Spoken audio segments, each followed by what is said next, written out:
আসসালামু আলাইকুম। আমাদের ভুট্টার জমিতে আজকে ঔষধ দিতে আইছিলাম, পোকা মারা ঔষধ। এই যে দেখেন কি পরিমাণের গাছগুলা খেয়ে ফেলছে, সবগুলা পোকায় খেয়ে শেষ করে ফেলতেছে, ওইদিকে আরও বেশি। তো বাড়ি থেকে বের হয়েছিলাম রোদ দেখে। তো আমাদের বাড়ি থেকে প্রায় এটা অনেক দূরে, ওই যে যে বিল্ডিং দেখা যায় ওর ওই পাশে প্রায় 1.5 থেকে 2 কিলোমিটার দূরে আইছি।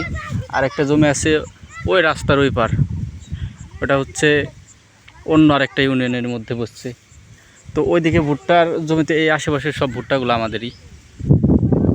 তো আইছিলাম তো একটু ওষুধ দেবো, বাড়ির থেকে রোদ দেখে আসলাম। তো জমিতে এসে দেখলাম যে আকাশের আবহাওয়া খারাপ, তো এই মুহূর্তে আর ওষুধ দেবো না।